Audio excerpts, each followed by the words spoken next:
جدی بگیری.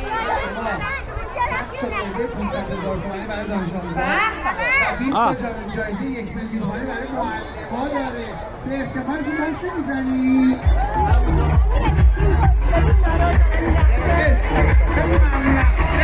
حتی اگه امروز هم ثبت نام کنن جایزه دارن. Jasno.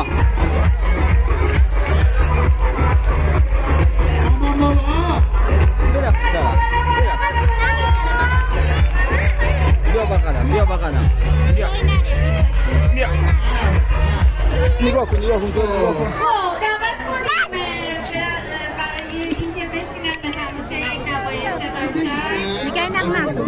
نگاه نمیکنم. یه سال شادی و بزن روانی این تموم شده چون نمایش روانیه گذاره بچه ها بیستن اشکالی نداره.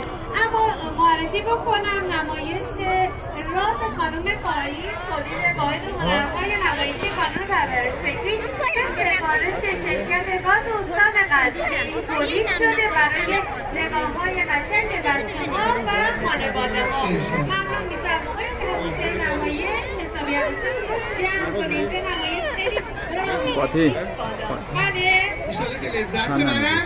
بچه‌های بیرون نمایش رو تشریف کنید ببینن. آماده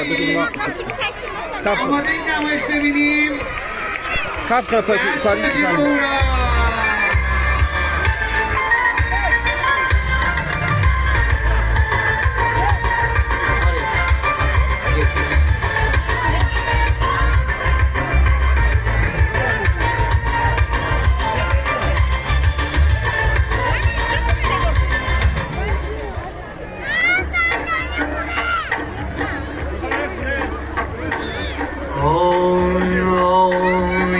یکی بود یکی نبود زیر گنبد کبود جز خدای مهربون سایه کسی نبود اون زمانای قدیم توی روستای قشنگ مردمونش همه شاد با گلای رنگارنگ وقتی که روز می اومد همگی بیدار بودن تو خونه تو مزرعه همه گرم کار بودن تو خونه تو مزرعه همه گرم کار بودن.